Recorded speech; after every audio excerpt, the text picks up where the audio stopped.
और चर्च जाना उनके लिए बहुत जरूरी बना दिया गया था।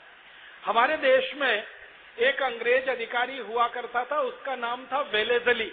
उसने 1798 में ईस्ट इंडिया कंपनी की नौकरी करने वाले हर अंग्रेज सैनिक के लिए ये कानून बना दिया था कि रविवार के दिन उन्हें चर्च जाना बहुत जरूरी है। अगर वो चर्च नहीं जाएंगे तो उनको प्रमोशन नहीं मिलेगा, उनकी तनख्वाह में कटौती की जा सकती है, उनकी सुविधाएं घटाई जा सकती हैं। तो सभी अंग्रेज तनख्वाह के लालच में, प्रमोशन के लालच में या थोड़ा डर कर चर्च जाया करते थे हर रविवार को। और ये वेलेजली नाम का ही अंग्रेज अधिकारी था जिसने रविवार की छुट्टी कराई थी पूरे भारत देश में, जो दुर्भाग्य से आजादी के 63 साल के बाद आज भी चल रही है। रविवार का दिन छुट्टी का दिन होगा क्योंकि उस दिन चर्च जाना है। और ये छुट्टी पहले की गई थी अंग्रेज अधिकारियों के लिए, बाद में ये छुट्टी कर दी गई भारतीय सैनिकों के लिए, और भारतीय सैनिकों के साथ भारतीय नागरिकों के लिए जो अंग्रेजी ईस्ट इंडिया कंपनी में काम किया करते थे। तो 10 मई को रविवार था। सारे अंग्रेज सैनिक रविवार के दिन यहाँ मेरठ के चर्च में गए हुए थे। वो चर्च की बिल्डिंग अभी भी टूटी फूटी यहाँ आप देख सकते हैं, जो कैंट एरिया में है। इधर भारतीय सैनिकों ने संकल्प कर लिया था कि अभी अंग्रेजों को सबक सिखा देना है। तो जब अंग्रेज चर्च में अंदर घुसे हुए थे और अपनी प्रार्थना कर रहे थे, उसी समय मेरठ में क्रांति की शुरुआत हुई, बगावत हुई और सबसे पहले भारतीय सैनिकों ने यहाँ का चर्च जला दिया, चर्च में आग लगाई। तो जो अंग्रेज चर्च के अंदर भरे हुए थे वो सब के सब अंदर जल के भस्म हो गए। उनकी कुछ स्त्रियां थीं, उन स्त्रियों को भी उसमें जल जाना पड़ा, और कुछ छोटे बच्चे थे उनको भी उस चर्च में जल जाना पड़ा। कुछ बच्चे और कुछ स्त्रियां संयोग से निकलकर बाहर आ गए थे, लेकिन उनको लोगों ने नहीं छोड़ा, क्योंकि चर्च में आग लगाने का काम भारतीय सैनिकों ने जरूर किया था, लेकिन आग लगते समय हजारों की संख्या में मेरठ के नागरिक भी वहां, उनके मन में गुस्सा इस बात का था कि एक भी अंग्रेज को यहाँ से हम जिंदा वापस नहीं जाने देंगे। जो भी चर्च के अंदर है उसको तो अब यहाँ से सीधे भगवान के पास ही भेजेंगे। उसी के बाद चर्च जलने के बाद यहाँ अंग्रेज अधिकारियों के जितने बंगले थे एक एक करके सब में आग लगाई गई, और उन बंगलों में जलकर कई अंग्रेज अधिकारी राख हो गए, खाक हो गए।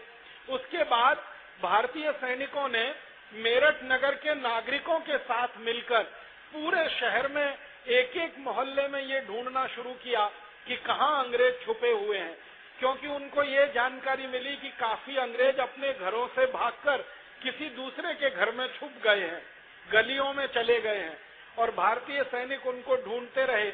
शाम हो गई और शाम करीब 6-7 बजे तक आते आते मेरठ में एक भी अंग्रेज जिंदा नहीं बचा। सभी अंग्रेजों को भारतीय सैनिकों ने और मेरठ के नागरिकों ने मिलकर कत्लेआम कर दिया। आपको ये जानकर बहुत आश्चर्य लगेगा, बहुत हैरानी होगी कि सैनिकों के पास तो बंदूकें थी, सैनिकों के पास तो संगीनें थी, तलवारें थी, उनसे वो अंग्रेजी सैनिकों के सामने लड़ाई लड़ रहे थे। लेकिन मेरठ के जो नागरिक थे उनके हाथ में क्या था? उनके हाथ में तो बंदूक नहीं थी, उनके हाथ में तो तलवार नहीं थी। तो अंग्रेजों के जो दस्तावेज हैं वो बताते हैं कि मेरठ के नागरिकों के हाथ में फसल काटने वाला हसिया था, जिससे फसल काटी जाती है। गेहूं की फसल हम काटते हैं, धान की फसल काटते हैं, वो हसिया था लोगों के हाथ में। और उस हसियों को लेकर माताएं बहनें सड़क पर और भाई भी सड़क पर घूम रहे थे, और जहां कोई अंग्रेज मिलता था गर्दन उसकी हसिये से काटते थे। सैनिकों के पास तो बंदूकें थी, तलवारें थी चलाने के लिए, लेकिन साधारण नागरिकों के हाथ में तो हसिया था। कुछ साधारण नागरिकों के बारे में अंग्रेज दस्तावेज बताते हैं, अंग्रेजी दस्तावेज, कि उनके हाथ में खुरपी थी, खुरपा था, हसिया था। ऐसी चीजों को लेकर ये सारे नागरिक इकट्ठे हुए थे। और सबसे ज्यादा आश्चर्य में डालने वाली जो बात है वो ये कि अंग्रेज इतिहासकारों ने जब इन नागरिकों के बारे में जानकारी लेने की कोशिश की तो पता चला कि मेरठ के आसपास के लगभग 40 से ज्यादा गांवों के लोग इकट्ठे हुए थे अंग्रेजों से बदला लेने के लिए। इन 40 गांवों की पूरी सूची है, हाउस ऑफ कॉमन्स की लाइब्रेरी में रखी हुई है। ये सब गांव मेरठ के आसपास के गांव हैं। कुछ गांव हैं जो मेरठ से मुजफ्फरनगर के बीच में है और कुछ गांव हैं जो मेरठ से मोदी नगर के बीच में है। इन 40 गांवों के नागरिकों की संख्या हजारों में थी जिन्होंने अंग्रेजों को यहाँ से कत्लेआम करा दिया। उसके बाद रात हो गई, एक भी अंग्रेज जिंदा नहीं बचा, तो भारतीय सैनिकों ने तय कर लिया कि अब क्या करना है। तो अब उन्होंने कहा दिल्ली चलना है और दिल्ली चलकर अंग्रेजों का जो मुख्य केंद्र है उस पर कब्जा करना है। तो लगभग 2000 भारतीय सैनिक, उनके साथ कुछ भारतीय नागरिक जो सामान्य नागरिक थे, गांव से इकट्ठे होकर आए थे, इन लोगों ने घोड़ों की और कुछ खच्चरों की व्यवस्था की और उन पर बैठकर ये सारे सैनिक रातों रात दिल्ली के लिए निकल गए। सवेरा होते होते ये दिल्ली पहुंच गए। 11 मई को 1857 के साल में दिल्ली में 2000 मेरठ के सैनिक जो भारतीय सैनिक थे और 1500 से ज्यादा लोग जो गांव के सामान्य नागरिक थे, इन्होंने दिल्ली में प्रवेश किया। सैनिक मेरठ के सैनिकों के साथ आकर गले मिले और उन्होंने कहा कि हमें तो क्रांति दिल्ली में भी करनी है, राजा माने तो अच्छा है, नहीं माने तो हम तो क्रांति करेंगे। हम मेरठ के सैनिक, दिल्ली के सैनिक इकट्ठे होकर बहादुर शाह जफर के पास पहुंचे। बहादुर शाह जफर ने बहुत देर तक सोचते हुए कहा ना हाँ ना ना। एक स्पष्ट रूप से हाँ भी नहीं कह रहा था, दूसरी तरफ से ना भी नहीं कह रहा था। फिर मेरठ के सैनिकों ने बादशाह को कहा कि देखो, आप अगर लड़ाई लड़ो हमारे साथ तब आपका नाम इतिहास में रहेगा, नहीं लड़ोगे तो हम तो लड़ने ही वाले और वैसे भी आप मारे जाओगे।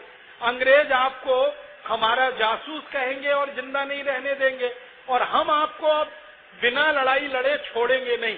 इसलिए आप राजी राजी आते हो हमारे साथ तो अच्छा है, नहीं तो बेराजी हम आपको ले ही लेंगे अपने साथ। बहादुर शाह जफर ये सुनकर थोड़ा परेशान हो गया। फिर उसने मेरठ के सैनिकों से कहा कि भाई मेरे पास तो राजा की पदवी भी नहीं है, ये तो अंग्रेजों ने छीन ली है। मैं तो नाम का राजा हूँ, न मेरा कोई कानून यहाँ चलता है, न मेरा कोई हुक्म मानता है, न मेरे पास पैसे हैं, न मेरे पास कोई धन दौलत है। मैं तो गरीबी में जीवन बिता रहा हूँ, मैं तो आपको तनख्वाह भी नहीं दे सकता, पगार नहीं दे सकता। तो मेरठ के सैनिकों ने कहा कि हम तनख्वाह और नौकरी के लिए लड़ाई नहीं लड़ रहे, हम देश की आजादी के लिए लड़ाई लड़ रहे हैं। अंग्रेजों से आजाद कराना है देश को, इसके लिए लड़ रहे हैं और हम आपसे वेतन मांगने नहीं आए। वेतन के लिए हमें जो जरूरत पड़ेगी वो हम उसका इंतजाम कर लेंगे। आप तो बस घोषणा करो कि हमें अंग्रेजों के खिलाफ युद्ध शुरू करना है। तो बहादुर शाह जफर ने मेरठ के सैनिकों के दबाव में, दिल्ली के सैनिकों के दबाव में घोषणा कर दी और उस घोषणा का बहुत बड़ा असर हुआ। पूरी दिल्ली में 50,000 से ज्यादा सैनिक इकट्ठे हो गए, पूरी दिल्ली। आप देखो, मेरठ से 2000 सैनिक गए थे और लगभग 1500 साधारण लोग गए थे। इन्होंने दिल्ली में घूम घूम कर 2-3 दिनों के अंदर 50,000 से ज्यादा सैनिकों को इकट्ठा कर लिया और उन 50,000 सैनिकों ने इकट्ठा होकर अंग्रेजों के ऊपर धावा बोल दिया। अंग्रेजों का सबसे बड़ा गढ़ उस जमाने में दिल्ली में हुआ करता था दरियागंज का इलाका। ये जो दरियागंज आज आपको दिखाई देता है, ये पूरा अंग्रेजों का गढ़ हुआ करता था। अंग्रेजों के सारे बड़े अधिकारी इसी दरियागंज इलाके में रहा करते थे।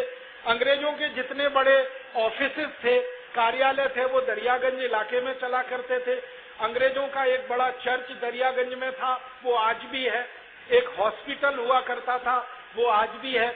और अंग्रेजों की सरकार जो मुद्रा बनाती थी, सिक्का छापती थी, उसका छापा खाना भी दरियागंज में ही हुआ करता था। और अंग्रेजों का एक बहुत बड़ा अखबार निकलता था उस जमाने में, उसकी प्रिंटिंग प्रेस भी दरियागंज में। माने ये दरियागंज सबसे महत्वपूर्ण इलाका था अंग्रेजों का।